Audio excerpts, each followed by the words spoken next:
fellas, and welcome to the Dynasty Gambit in season. It is finally here, week 1 Thursday. We have the Bucks and Cowboys kicking it off. This is such an exciting time. Normally on the Dynasty Gambit, of course, we talk about dynasty rosters, but this time we're going to shake it up a little bit. But before we even get into the show, allow me to introduce the team. We have Chris who you can find on the Commish FF on Twitter, and Devin Deal from who you can find on Twitter at Devin Deal. Actually, so I just realized it's actually your name. Yeah. How's it going, guys? Hey, Chris. Thanks. Welcome to the show, Devin. Welcome to the Dynasty Gambit, fellas. Thank you very much. The staple of this show. It's exciting times. The week 1 has begun, fellas. So excited. It was such a long off season. We're finally here, ready to go, man. Hell yeah. This day is here.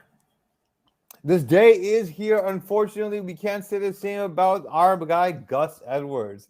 The amount of hype, the expectation, it felt like everything was ready for him. And, to take that next step. It was sharing the backfield last year with Dobbins, but this year, we all expected him to take that next because of Dobbins' injury. All of a sudden, we find out today, Gus Edwards has likely suffered an ACL injury. This has not been confirmed as of right now, but it's being reported that it's feared from the organization that it is an ACL. Fellas, how do you guys feel about this injury from a dynasty perspective? If you own him, are you holding him? If you don't have him, are you buying low on him? It's really hard to predict at this point, like how to value him. Chris, I'll start with you, man. What do you think about Gus Edwards from a value standpoint now in dynasty? Like, what do we do with him now? I think it's the same thing you're doing with J.K. Dobbins. You're probably just going to trade him or move him somewhere else. And obviously you can't drop him because even though he is, the backup to Dobbins, it's obviously a run first team. And he's a guy that gets you 850, 900 yards every season, it seems. So, yeah, I think you got to hold him. Fortunately, he'll be taking up an IR spot, so I hope he has some deep rosters. But he's got to hang out and hope next year he comes back better than ever and produces for you again. So, Devin, if you just say don't have Gus Edwards, are you buying him? And if so, for how much, if at all? I'd be willing to buy him low, maybe late second rounder, like third rounder, somewhere in there. He is going to be the second again next year when Dobbins comes back. So, in all likelihood, he's not going to be a starter. He's on the wrong side of 25. So, to me, he's worth a gamble maybe late. You never know what's going to happen with injuries again. But I wouldn't be investing big capital into acquiring him, especially now. Well, keep in mind, though, the Ravens did sign him to a 2-year extension. So it's not like he's going anywhere at all. He's returning to the Ravens next year. And we hate to see injuries, but the good thing, for what it's worth, keeping it in perspective, it happened early in the year. So there is time for him to recover from this and be ready. Unfortunately, so that J.K. Dobbins suffered this injury, there is possibility that the Ravens may bring another high-profile running back because this team is run-heavy. So there is a possibility that the Ravens do bring in someone maybe in the season or in the offseason or through the draft, but maybe by trade or a pick where they do address the running back room with some more depth, especially high-end. So moving on from this now, let's talk about another running back. It seems like the theme is going to be running back today, fellas. Austin Eckler did not practice yesterday and actually did not practice today. He was in pads. He wasn't wearing the helmet, but he was off to the sideline. He did not practice today. Now, I believe it's a hamstring issue that he is dealing with, but from a dynasty perspective, we know who Austin Eckler is. But the doubters who doubt Austin Eckler have always been saying his durability has been a concern. We can go back as recently as last year to look at that. And also, not only that, but the running back position itself. He's not a 3-down back. He is basically an efficient running back who produces when on the field is an RB1. So, Devin, I'll take this to you, my man. What do you think about, as an Austin Eckler owner, I don't know if you do own him. I own him in a league. But as an Austin Eckler owner, should we be concerned that Austin Eckler is going to be this guy who we may not be able to depend on to play a full season every single year? I'd be pretty concerned. I don't have any exposure to him in any of my leagues, but I would be pretty concerned just because this is the same exact injury that kept him out for the majority of the year last year. So not even having a game under his belt and already having this same issue flare up again is very concerning for me. I mean, I don't think the competition that is on the Chargers at the moment is that concerning, but I don't like it for his outlook just already especially with an extra game this year now. So I would be concerned if I owned any Austin Eckler shares. Chris, do you feel like at this point, I feel like if you have Austin Eckler, you gotta have Justin Jackson, right? Is Justin Jackson the guy to own if Eckler were to go down or miss a game or two? For this season right now, I mean, yeah, Justin Jackson, you should have on your roster.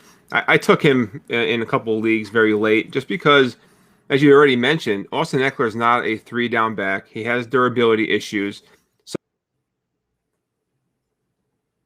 So there's somebody else field. So right now, I think Justin Jackson is first man up, gets the shot. I was not impressed with Joshua Kelly last year. I do think Larry Roundtree has some potential. Maybe later on this season, dynasty perspective, obviously, I think he's worth rostering. But yeah, Justin Jackson is someone you need to have if you have Austin Eckler and you are thin at the running back position. Rank these two: Justin Jackson, Larry Roundtree, and Joshua Kelly. Devin. Joshua Jackson. Justin Jackson. Sorry. Justin Jackson, Roundtree, and then, for me. So Chris. Yes, Jackson, Roundtree, and Kelly are my order. I personally would rather own Roundtree only because he's young. He's one younger. Not that it matters a whole lot. All these running backs are not really that old, but I feel like his skill set is best suited to actually help with Austin. If Austin Eckler were to go down, his skill set actually matches the best, in my opinion, to Austin Eckler versus anybody else on that backfield, which is why I personally would want to own him if I have him. One more guy let's talk about here, Curtis Samuel, another guy. I mean, the expectations are very high with Ryan Fitzpatrick there with the Washington football team. Hey, they may not be the Washington football team next year. They're looking at 3 more names now. They've narrowed it down to 3 names, guys. I like the name now. Leave it alone. Just leave it alone. Just leave it as WFT. I'm all about just calling the football team. I'm a fan. I'm not. I'm not at all. You're not at all? I'm not. I don't like it. There are a few names out. Unfortunately, we don't know what those 3 names are. I wish I did, though, because I would love to see and just make fun of them. But at this point, I mean, no one's going to take this team seriously from a name standpoint. But we're all taking this defense and that offense pretty seriously this year. But Curtis Samuel dealing with a groin injury. He actually suffered this yesterday, and it's a re-aggravation of an issue he's been facing throughout training camp. There are concerns, of course. Soft tissue injuries do tend to linger throughout the season. In Dynasty, in my opinion at least, I think his value still stands as is, as status quo. But from an in-season perspective, you definitely got to be worried. Chris, am I wrong? Am I an idiot? Or is that a fair statement? You're a pretty smart guy, Hamid, man. I think it's a very fair statement. Like a genius over here. Now, I mean, I was all in on like Curtis Samuel going back with Ron Rivera. Ryan Fitzpatrick, a great offense, good defense, obviously. But yeah, this injury is just lagging. It's just like it won't go away. I don't think he practiced at all. He didn't play any games. So I'm really trying to stay away from Samuel right now. That's true. I don't think he played a preseason game. You're actually right now that I think about it. I don't think I saw him in the preseason game. Devin? No. I agree. I was very high on him this year, thinking that he was going to get some targets out of the backfield. Maybe to spell Gibson there for a little bit. I still agree with you. I think his dynasty outlook is fine. I mean, this isn't like he tore an ACL or did anything devastating. And assuming they're probably going to address the quarterback position next year, I think his long-term value is still very high. But I would be concerned for this initial, maybe the first few games, because like you said, it's a re-aggravation. So that's not a good sign when he's barely practiced all offseason. Yeah, and especially for a player who depends on his speed to actually perform. So, guys, I'm going to give you 3 running backs. Rank them in order of which you would want to buy low on them, because right now is the time to buy low on them due to injuries. Travis Etienne, J.K. Dobbins, and I want to say also Gus Edwards as well will add to that, and Cam Akers. let's rank these 4 players for me from the highest priority to the lowest priority that you would want to own them. I'll name them again: Travis Etienne, J.K. Dobbins, and Cam Akers. Let's keep Gus Edwards off for now. So these 3, Chris, I'll start with you. Rank them in order of which you would want them the most to the least. I think the way you just listed them is my way. So Etienne is number 1 for me. I think he's going to have a huge role with Trevor Lawrence and that Urban Meyer offense. He'll be a star, I think, once he gets back next season. J.K. Dobbins for me, just because that's a huge run first team.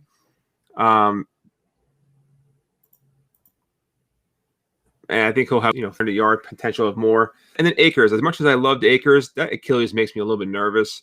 I mean, was he 23 years old, 20, whatever he is? I mean, so anyone can come back from it. It's probably the young guys. Right. So I hope he comes back, but the injury itself is what concerns me the most.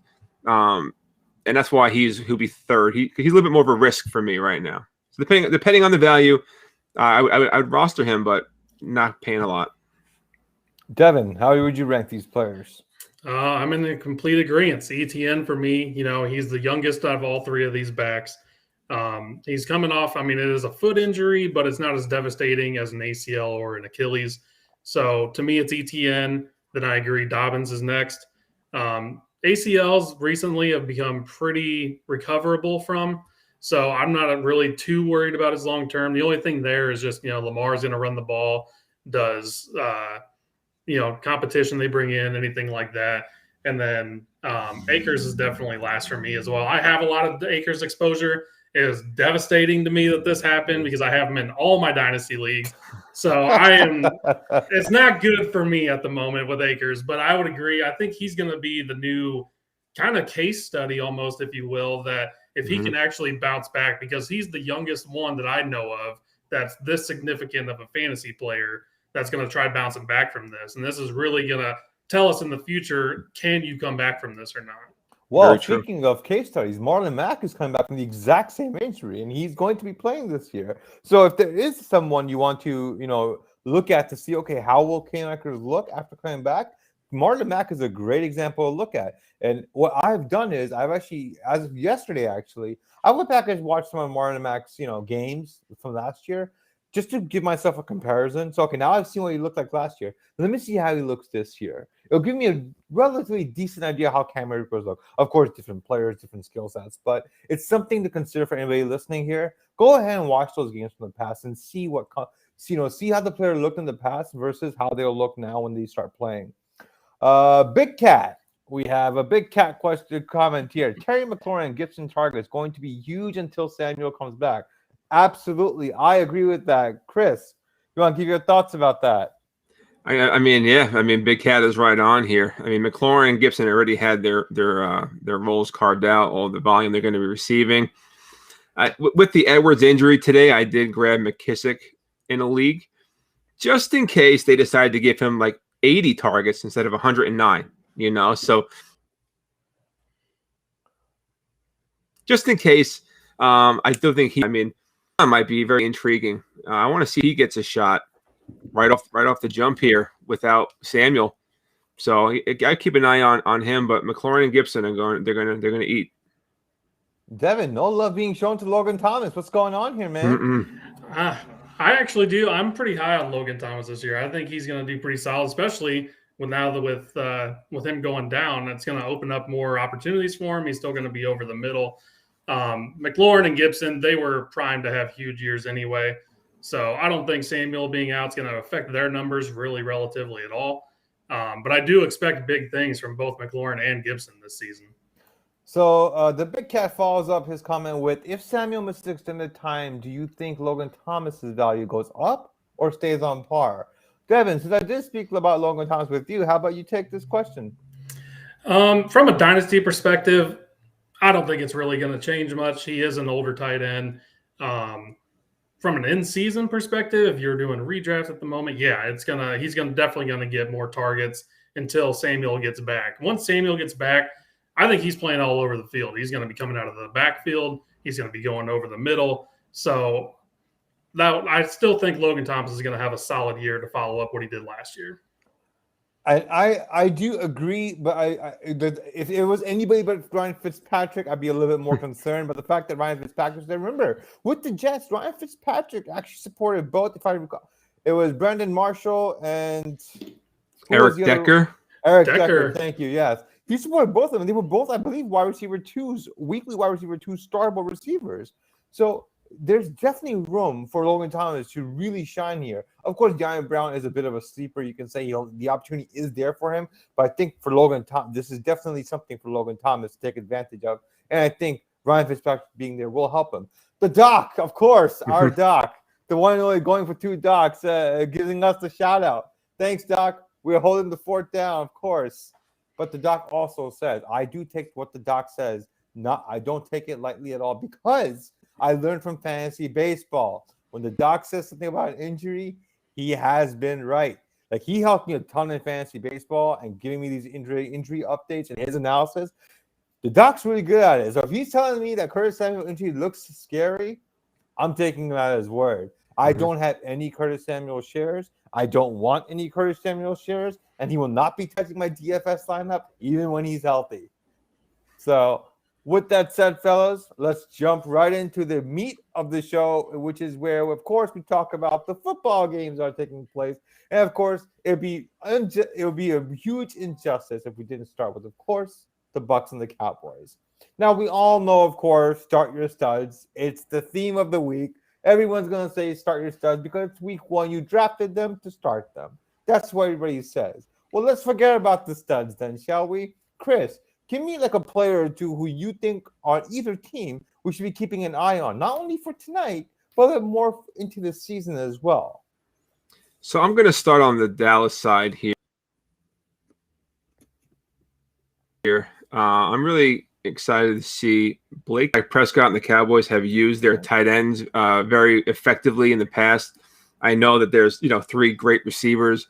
There's Zeke who gets his, plus all the catches he can make, but Blake Jarwin is going to be someone to keep an eye on. That's, I don't know, he's being drafted at all as the tight end. He's probably outside the top 15, even close to around the 20. And he'll finish a lot higher than that for me. So I'm pretty excited about Blake Jarwin. It's so hard to go with some sleepers on these teams because they're both stacked with top three tight ends. So I'll go this one. Evan, what are your thoughts, my man? I agree with the same thing. We all know the meat and potatoes of both of these lineups. Godwin and Evans from the Bucs, they're going to do their thing. I do actually like this year, especially if it has a buy low, as Antonio Brown. We know, Brady has a very strong relationship with him. Brought him over from the Patriots. I think he has a very good chance this year to be a very good receiver, especially in PPR. So there's not a whole lot of sleepers I think you can really go with here. The big dogs are going to eat, but if you're looking for a nice buy low candidate out of this in a dynasty league, Antonio Brown is your guy. Okay, well, how about this one, guy? Well, okay, first of all, we got a question from the Big Cat. The Big Cat is back. Keeping us busy today. I know, right? Who gets more targets, CD or Cooper? Devin, Cooper or CD? People probably aren't going to lay it. I think it's Cooper. I've been very high on Cooper this entire offseason. I've drafted him in all my redraft leagues. I'm very high on Amari this year. I think, if you look at what he was doing, even when CD was there with Dak healthy last year, Cooper was still kind of leading the way. So I know a lot of people have a lot of hefty projections for CD this year, which they could happen, but I'm putting my money on Cooper. Chris, what do you think? I hope we start disagreeing sometime these next 18 weeks. Right? But even with going for two, I even did one of those Twitter challenge arguments, and I was backing up. That CeeDee Lamb was not a top 20 year on in the offseason, but I'm going with Cooper. Cooper is the possession guy. He's going to get tons of targets. He's the guy that I want on my team if I'm taking any Cowboys receiver. But I'm not biased, but I know myself, and I know that I don't get distracted by shiny new toys, even though CeeDee Lamb is very talented and he's going to have a great season. But I rather stick with what I know, the true veteran. Know he's going to give me, and I'll take that every time. But I will go Cooper with more targets. Actually, you know what? I'm going to start this fest by disagreeing with both of you guys. Do it. I'm going to say it's going to be CeeDee Lamb who leads this team in not only targets, but yards. You know what? He does not even need to lead the team in receptions to actually lead the team in yards. And here's why. I won't argue that. CeeDee Lamb's skill set is going to be the yards after the catch. He's going to catch those underneath routes, and that's all he really needs because he can make a lot happen with the ball in his hand. And that's where I think the Cowboys are going to take advantage because the Tampa Bay's front seven is going to be harassing Dak quite a bit, especially with Zach Martin out of the game. And here's a little key stat for you guys. With Zach Martin in the game, the Cowboys average over 4.5 yards per game. Without him, it's under 3 yards a game. It's a significant difference to the running game. And if there's no running game to keep the defense honest,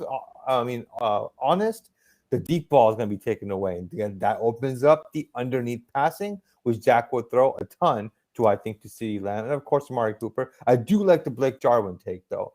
But here's something to keep in mind for all you dynasty owners. Zeke Elliott is at age, what is his age? I forget his age. 26? 26? He is 26. At age 26, Zeke only has 296 touches, fewer than Le'Veon Bell, who is 29, 3 years older than him. So if there is a concern from a dynasty's perspective, it's the amount of touches that he's accruing over such a compacted time span within his career. So if there's a year to move him, I would like to move him this year. Even though he is only 26, I think the number of touches is going to catch up to him, similarly to Derrick Henry. However, Derrick Henry is nowhere close to that number of touches. So with that said, let's move on to our next. Oh, by the way, let's take a little prediction. Cowboys or Bucks? What do you guys got? I'm going Bucks. Yeah, Bucks easy. Is it going to be a close game, you guys think? I've been hearing wide spreads. It's going to be a close game. It's going to be a blowout. You guys think it's going to blow out? It's a close game. The spread's 9.5. The spread's 9.5. What? Since when? I thought it was 7.5. It's not 9.5. I think that Bucks. So that might give the Cowboys a chance, but I think the Bucks win it easily. But no training camp, no preseason. I can understand that why, but I think they're going to come out red hot. They might. They probably will. Let's be real. I'm mostly concerned about the Cowboys defense. I don't think they did that much to address. I know they drafted Micah Parsons in the first round, and they drafted some other defensive players throughout the draft, but it was historically one of the worst defenses of all time. And now you're going to go against the defending Super Bowl champions. It doesn't look good for the Cowboys for me tonight. All right, guys, we'll see what happens. I personally think this game will not be a blowout, but it's not going to be close. I think the Bucks do win comfortably. I'm going to say Bucks by 9. All right, fellas. Now we're going to go into the next part of our show, which is all of us. We talk about teams, and from a dynasty, not only we talk about the games, but we also talk about the players within the game. We're not going to say focus on the studs, but we're going to focus on the players that you might hear a little bit about or haven't heard about at all, or who are not getting enough love, who you should be keeping an eye on, either buying low on or be stashing them on from the waivers onto your benches if you can. Or if you're in a dynasty league, of course you're in a dynasty league, you have your taxi squad. Maybe pick up a rookie and just stash him in your taxi squad. It's a free bench spot, essentially. So with that being said, I'm going to kick it off with the Jets and Panthers. I cannot wait. There's so many games I can't wait for, first of all. I think the Jets and Panthers is one of the games I just really can't wait because we get to see Sam Darnold up against the Jets. This new-look Jet offense. I never thought I'd say I've been looking forward to the Jets offense since the Ryan Fitzpatrick days. But, man, this is going to be the young nucleus of talent on this roster. First, this offseason, a lot of hype went to Elijah Moore being the number one wide receiver. Then he got hurt. He missed some time, and Corey Davis started getting hype. And now we're back at where they're both kind of even. We've been seeing them go even in drafts or similar rounds, 1 or 2 rounds off, where Corey Davis is going ahead of Elijah Moore in some cases and back and forth. I personally think Elijah Moore is the wide receiver to own. And if you do have him, great. If you don't, I recommend go buy him if you can. I think his value right now, given it's the Jets' new look offense, I don't think he's worth the first. I think his value probably is around early to mid second round is probably where I have him slotted right now from a value standpoint. Michael Carter is another player who I really, really like. Unfortunately, Robert Saleh is from the Shanahan show. And of course, the Niners love using the running backs by committee. So I think Robert Saleh is going to be doing that quite a bit with Ty Johnson, Coleman, and of course Carter there. So I do have some concerns, at least year one. But I think in the next year or two, Carter can definitely take that next step because he has the talent. And he is my running back to own from a nice standpoint in that backfield, and someone I'm going to be keeping a very close eye on throughout this season.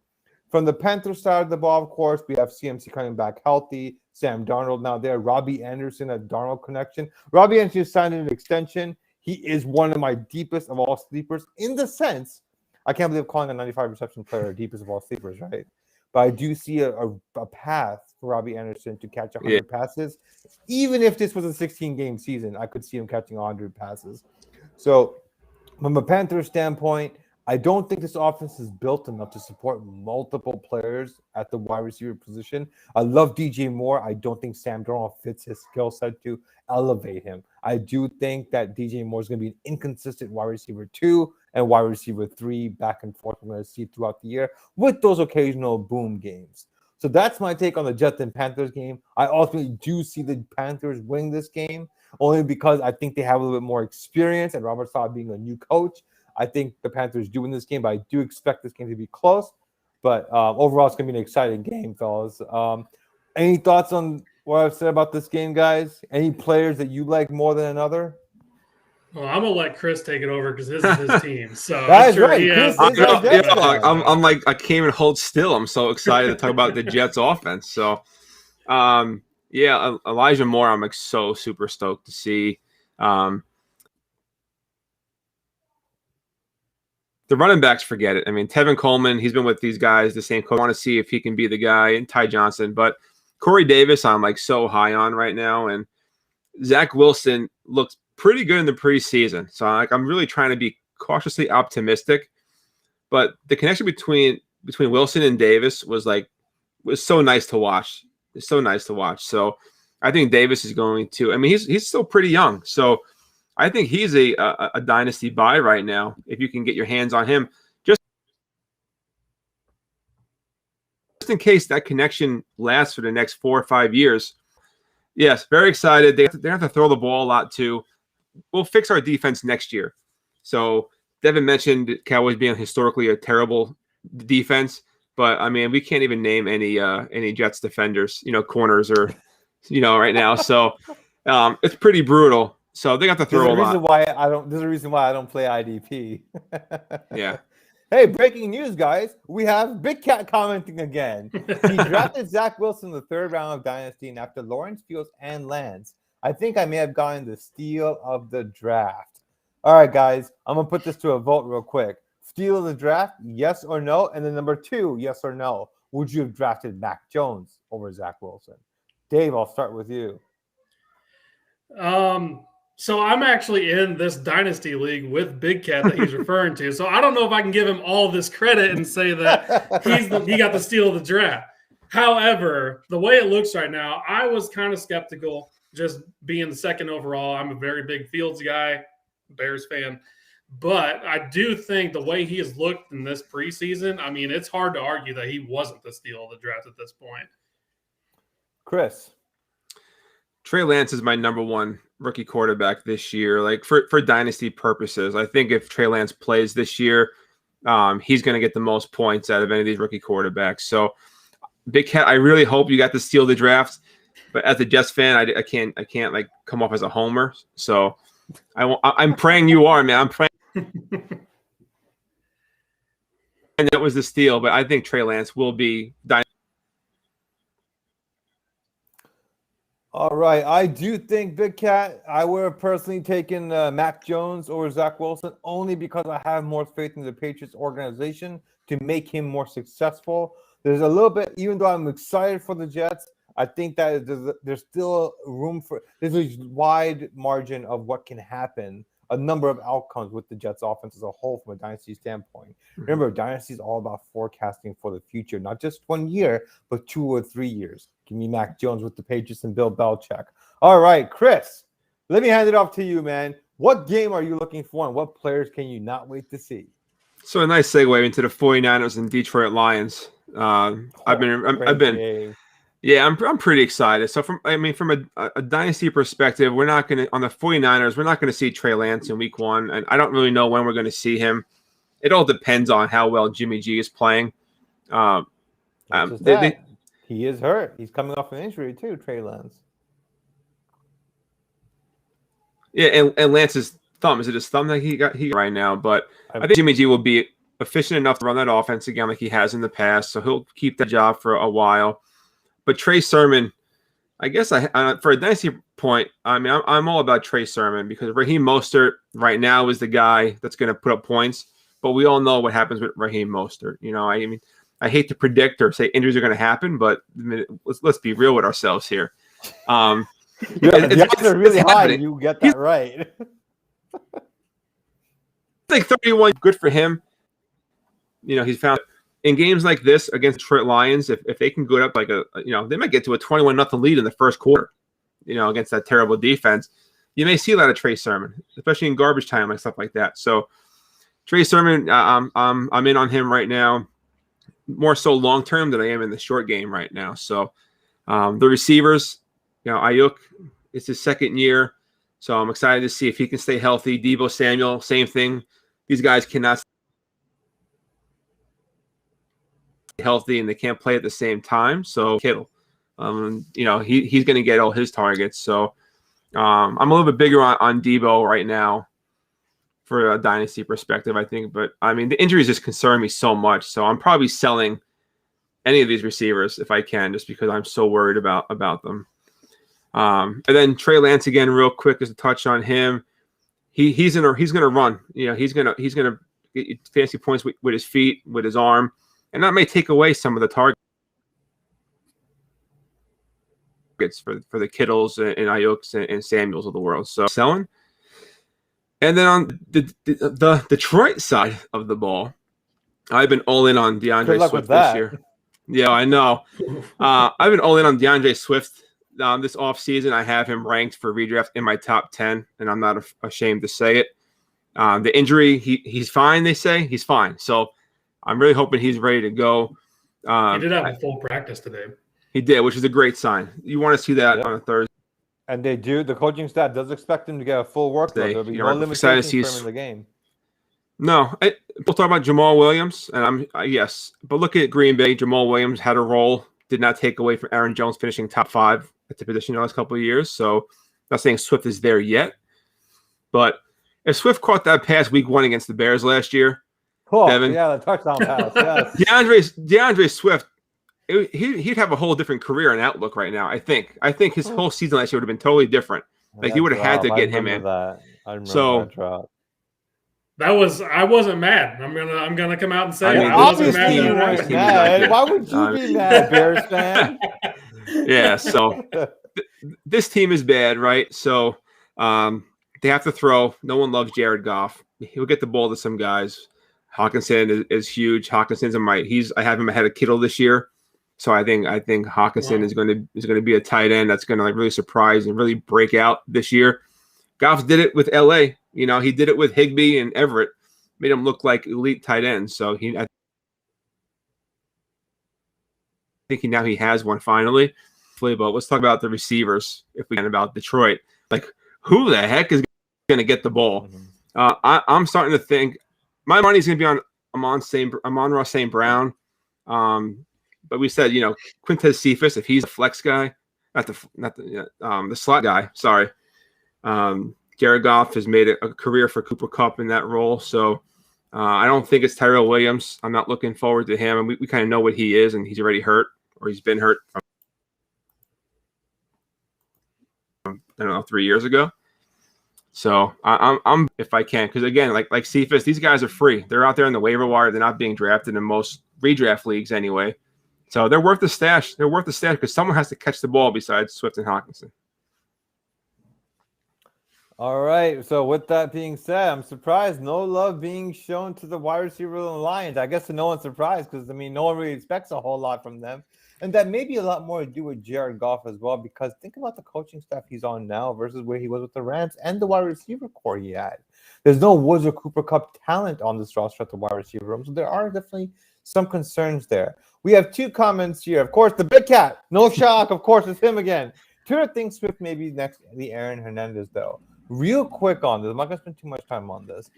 So back in July, there was a report filed against DeAndre Swift, and there was an incident where an individual died, and it was declared self-defense. The police report is available. It's public record. You can take a look. It was declared self-defense. There's no open investigation at this time from the league or the local police department. So I don't think I would love to see these rumors and this news, unnecessary news, to stop spreading. But as far as what I've seen and what I've been reading, that's the actual facts. So, Big Cat, thank you for bringing that to our attention, so we can just put that out there as a disclaimer to everybody listening. All right, and the Doc, of course. All right, so for those listening don't know, the Doc and I have had quite the disagreement on Jared Goff. So, guys, he's putting me on the spot, but I'm going to put you guys on the spot. My answer is over the 26.5. I have him actually projected for 28. That's less than 2 a game. Chris, over or under Jared Goff passing total touchdowns? Not even passing. It's total touchdowns. Oh, man, I wish I had my projections in front of me, but Doc, you got to tell us when you press on the spot like that. 26.5, if he plays the 17 games, he has to get over. I think I have him around like 29 or 30, so. Devin. I was also going to take the over too. I think a lot of people, when they're doing some of their projections this year, forgetting there is that extra game. So 17 games this year, 26.5 should be pretty doable, even with not a lot of talent surrounding him. So I would say over as well. Yeah, his defense, remember, he's coming from the Rams team. And people are going to say, well, he had less than 26.5 touchdowns with the Rams a couple of times. Yeah, but he also had a significantly better defense. So he wasn't dependent on the throw a whole lot. Now, being with the Lions, he's going to be expected to throw significantly more. So that's where I can see where he can produce to get those touchdowns, get over. And I'm projecting him for less than, I'm projecting at what? I think that's 1.5 touchdowns a game, not even a full 2 touchdowns. So we'll see what happens, Doc. But I am still low, and I don't care what you say, Doc. In Dynasty, I don't want to touch him anywhere near. I don't care if I'm in a 3 QB league. I don't want Jared Goff on my team.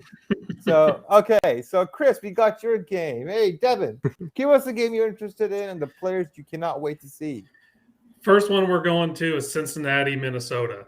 I think this is going to be an electric game. I am so pumped for this game. I'm excited to see Joe Burrow. Joe Burrow has been my quarterback ever since he came into the league last year.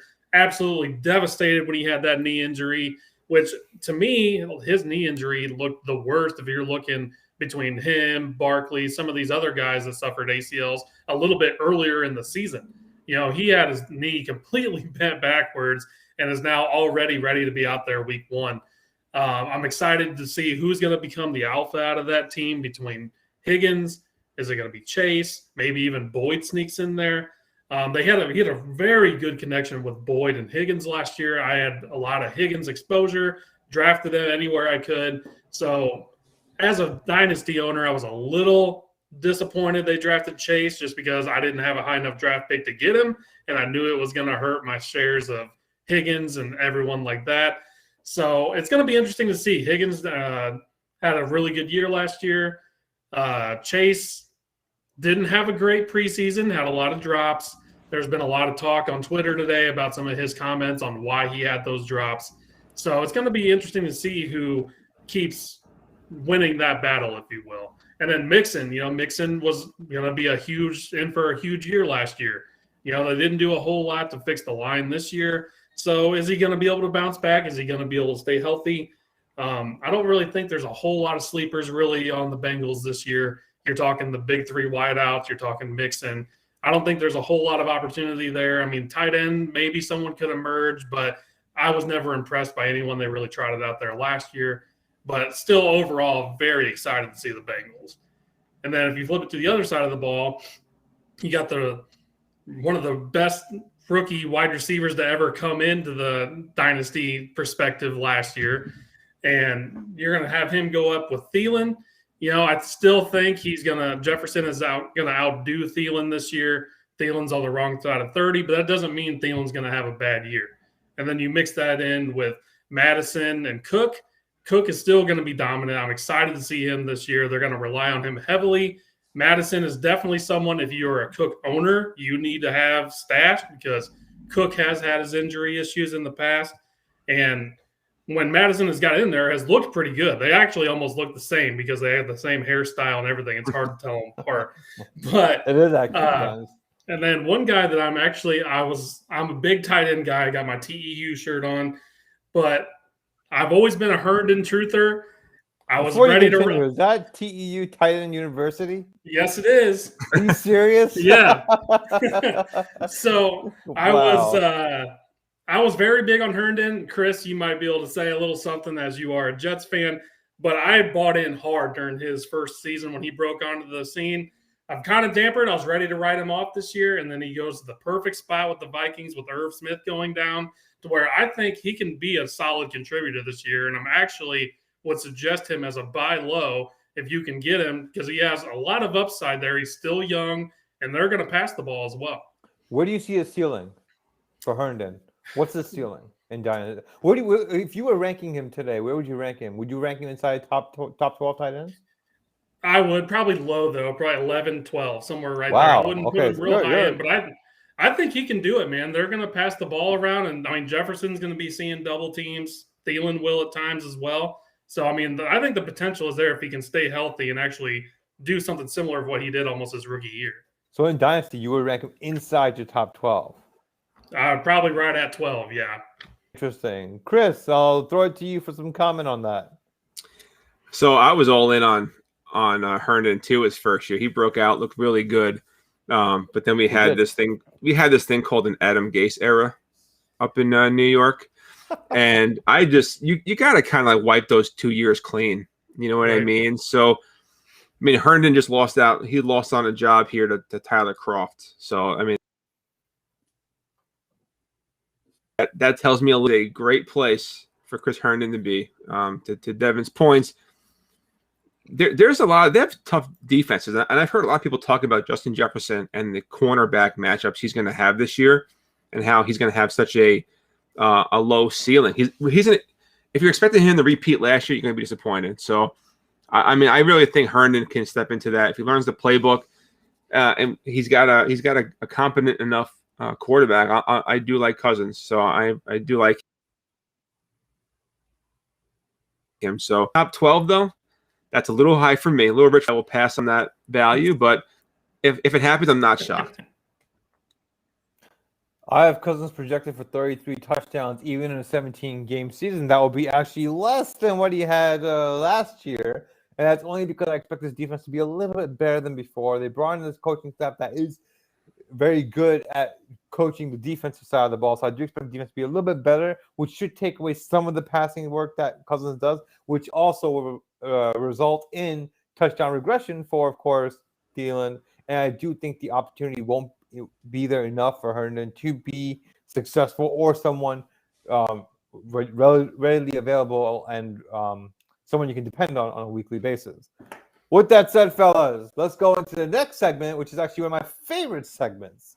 Buy low and sell high. If only we could predict this with our houses, we'd be so rich today, guys.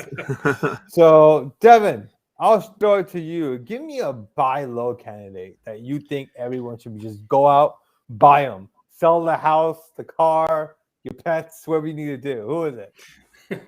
Well, we kind of hinted on it earlier, but for me, the easiest one is Travis Etienne. I mean, he's coming off not that devastating of an injury. He was projected. I mean, some people had him above Najee Harris in their projections this year for draft. So, I mean, as low as you can get him right now, coming off an injury, now is I've done it myself in a couple of dynasty leagues where I've gone out. I've got him for as low as a third rounder. So, I mean, that's not every league. You're not going to be able to get him for a third rounder, I don't think. But as far as being a 21-year-old running back off not that devastating of a knee injury, who has history with that quarterback that he's with Trevor Lawrence, to me, it's an easy no-brainer. Throw an offer out there, see what the owner says. Chris, I'll throw it to you. What are your thoughts? Who is your buy low man? So I kind of missed on Mac Jones earlier when we were talking about quarterbacks, and I think Mac Jones will be a pretty solid, unfortunately, a solid NFL quarterback. Fantasy-wise, maybe not as much, but Jacoby Myers, his wide receiver one, is only 24 years old. He showed out pretty well last year with Cam Newton and that mess of a quarterback room, unfortunately. So there, if he can get a connection again with Mac Jones, get in right now at the ground level and get clicking, you can probably get him for a very maybe third, fourth round pick. Because look at where he's being drafted. That's like wide receiver like 40, 50. So you got to get him now before he ends up going out for like 1,200 yards. I mean, that probably won't happen. But before he gets his value spikes real soon, you might as well get him now. All right, my buy low candidate, Michael Gallup. He's entering the final year of his contract. And if you were to take the Dallas Cowboys salary cap into next year, considering all of the salary that they have spent and what they're projected to have, and this is with the increase. This is with the salary cap that's going to increase next year. The Cowboys are projected to be under the cap. But they're supposed to be over by $22 million. So they'll have to shed some money somewhere to save. They won't be able to afford to keep Michael Gallup. And that's where I think Michael Gallup is someone you can buy low on, because imagine if this guy actually signs with a team where he is the starter, where he is the number one wide receiver. He has the talent to do it. I just don't think he's being utilized enough in this offense. I don't think he's going to be a stud, but I think he's a solid dynasty wide receiver too, who you can have on your roster, and someone who's going to be a bit more consistent if he lands on the right team. There is a little bit of risk involved because we have no idea if the Cowboys somehow is able to sign him and extend him to a long-term contract, or he signs with a bad team. So having said that, I think so for me, the talent is there. The age, he's very young. I think the risk is worth it. I think you can get him for a late second. I'll pay a late second all day for Michael Gallup because of the upside that I can get. So if there's so Michael Gallup, my number one as of right now, dynasty buy low. And to your point about Etienne, Devin, real quick, James Robinson only has 2 years left on his contract. Remember, he is an undrafted free agent, so they only have 3 years, I think. They don't have the team option. So he's entering the second year, followed by next year, which will be his final year. Etienne, of course, has the fifth-year option because he's a first-round pick. So Etienne actually has essentially 4 potential years with the Jaguars still to go. So, and James Robinson will be cheap to cut, but given the injury, I don't think they will cut him now. But to your point, I do like Etienne as a buy low as well. So with that said, let's go with the sell high, guys. Chris, I'll start with you. Who's your sell high? Number one sell high player. Man, it pains me to say this, but I would be selling Austin Eckler right now. I mean, top 10 running back, even top 5 potential if he played 60, even like 14, 15 games. But that's probably not going to happen. So especially if this injury right now turns into something more long-term, like last year, he missed 6 games, I believe, with the hamstring. Before he misses 6 more games and his value starts dipping, I would try to move him now to potentially a team that rosters J.K. Dobbins, Cam Akers, Etienne. They may be looking for some running. I would you probably get Eckler for a first, I would think, right now, first round pick, and I would definitely move that ASAP. At the least, I think he'd be worth more than that. Yeah, I mean, should be. So I mean, you can at least get a first round pick for him, a couple first maybe, whatever you get. But I think you should probably try to move him if it makes sense for your team. All right, Devin, who is your absolute sell high candidate for week one? For me, it is Aaron Jones. And I'm not just saying this as a Chicago Bear fan going at these Green Bay Packer fans, but if the you Bear bias is showing. The Bear bias is showing. You first mocked DeAndre Swift for dropping that catch, and now you're attacking Aaron Jones on the Green Bay side? Hey, I talked up Herndon, though. I talked up Herndon, so, but to me, he's on the wrong side of 25. I think he's actually 26. He just signed a long-term extension there, which I believe was a 4-year extension. Aaron Rodgers is pretty much gone after this year. It's all but a guarantee that he is not coming back to the Packers. And if you couple that with Adams has had a lot of issues there with his contract dispute and not sure if he wants to stick around if Rodgers is not there. You're not going to have this powerful, high-flying passing offense, and people are going to be able to stack the box against him coming up to his year 27 year. So I think he's going to have a good year this year. If you're a contender, there's no reason to sell him. But if you're a team that's in the middle right now, you could get a boatload for Aaron Jones. So to me, he's got to be the best sell high right now. And to your point about Aaron Jones, I do agree with you because last year, if you had to guess, go ahead, guys. I'm going to put this out there to you guys. I'm going to put you guys on the spot. How many RB1 games? When I say RB1 games, I'm not saying top 10. I'll be nice. I'm a nice guy. What can I say? Top 12. How many top 12 games do you think Aaron Jones had last year? Well, the way you phrased it makes me think it's lower. But if I was just going into this before you said that, I would have said 6. How many top 12 finishes, Chris, do you think he had? He played 14 games, so I'll give you that little hint. Yeah, I missed the hint. I was thinking 5-6 myself. 6 games, 14 games, okay? That's 8 games where you do not get the RB1 numbers from him. Yeah. Aaron Jones being drafted in Dynasty right now. He's being drafted as a top running back. He's not returning that value. At the end of the year, the numbers look great overall. When you do a deeper dive, the consistency for him is just not there, at least for me. If you're my RB1, I want consistency. I'm not asking for CMC Dalvin Cook consistency. That's elite consistency. But give me Nick Chubb consistency, So I do agree with you. I think Aaron Jones is the quintessential sell high candidate. See, and it's always, in Dynasty, we're always projecting. You got to be looking out for next year, everything like that. And my philosophy, personally, I always want to be a year early rather than a year late. So this year, like I said, his numbers are probably going to be solid. But what are they going to be next year if those other players are not there anymore? All right. My sell high candidate, Darren Waller. So he is signed for the next 2 seasons, at least. So he's not free until 2023. The Raiders do have a salary cap room of $52 million next year. So they have a ton of room. They'll probably pay him. I don't foresee them not paying him or extending him or cutting him next year unless something unforeseen happens. Here's the thing about Dynasty. It's not just about the player's talent. It's about the team around him and also the organization. Being able to forecast the expectation of what will happen in the future is also just as important. The organization itself is just as important. Just ask the Detroit Lions and Jared Goff, for instance. So with that being said, I just don't have faith in enough from the organization standpoint that they're going to build a team around the Raiders that's going to make Darren Waller this consistent for this long. He has age on his side. He's not Travis Kelce, who I think is 32 years old.